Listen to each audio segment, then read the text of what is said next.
მდინარე ხობი სათავეებს ეგრისის ქედის სამხრეთ-აღმოსავლეთის კალთიდან იღებს და შავ ზღვაში ჩაედინება.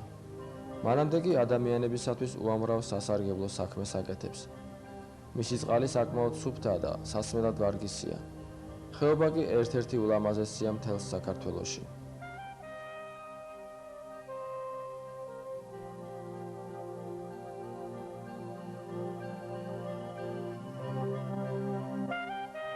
ადამიანმა რაც ფეხი აიდგა, მას შემდეგ სულ მოგზაურობაშია.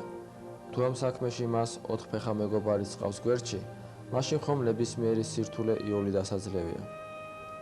მოგზაურისათვის, რომელსაც მთელი თავისი შეგნებული ცხოვრების უდიდესი ნაწილი გზაში აქვს დახარჯული, უდიდეს ბედნიერებას წარმოადგენს საკუთარ მიწაზე გადადგმული ყოველი ნაბიჯი. რაც უფრო რთულია გზა, მით უფრო საინტერესო ხდება მისი გავლა. რაც უფრო სარისკო და სახიფათოა არჩეული მარშრუტი, მით უფრო მეტ მოყვარულსა და პროფესიონალს იზიდავს იგი. შეფასების კრიტერიუმის აუამავალი წერტილიც ხომ ესაა, ლტოლვა იმ ძნელად მისაღწევი მიზნისაკენ და ყველაფრის დათმობა ამ მიზნის განხორციელებისათვის.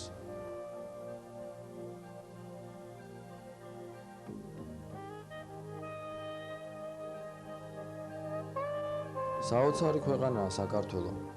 აქ ჩვენთან უამრავი მინერალური წყარო მოიპოვება. არა, კი არ მოიპოვება, არამედ ბუნებამ გვაჩუქა. წყარო თავისთვის ამოდის მიწიდან და დიდ მდინარეში უწყინრად ჩაედინება.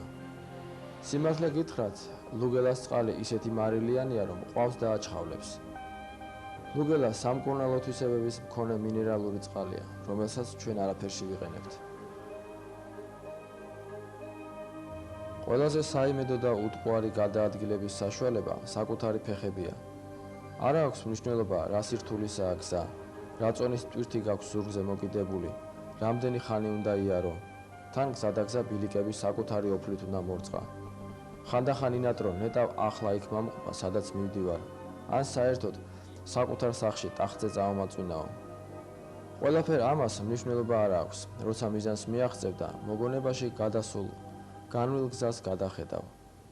ასეთი ქმედებით არავისათვის არავის დამტკიცება არ არის განზრახული. მხოლოდ საკუთარ თავთან და ბუნებასთან მარტოდ დარჩენილს, გონება დაწმენდილს, ძალიან უბრალო და ღრმა აზრები გიჩნდება.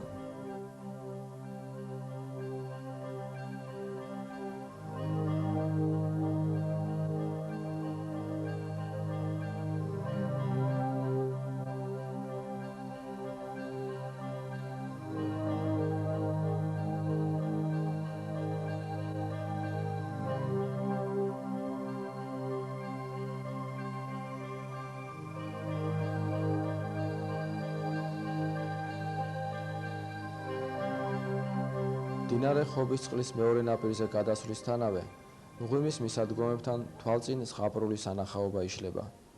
მწვანე ხავსით დაფარულ უზარმაზარ ლოდებს საიმედოდ ჩაურაზავთ მიწისქვეშეთიდან გამომავალი წყლის სადინარები.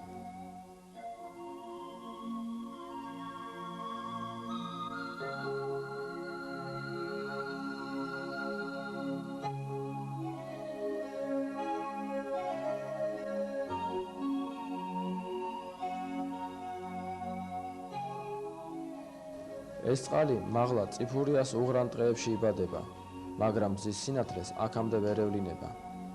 იგი დიდ გზას მიწისქვეშ გადის და გრანდიოზულ შემოქმედებით სამუშაოებს ატარებს. უდიდესი ძალაა წყალი. სხვათა შორის შემთხვევით არ აქვს ქართველ კაცს ლოცვად ნათქვამი, ღმერთმა წყლის ძალა მოგცესო. წყალი დაუოკებელი სტიქია, წყალი დამანგრეველი ძალაა, წყალი სიცოცხლეა და შემოქმედი.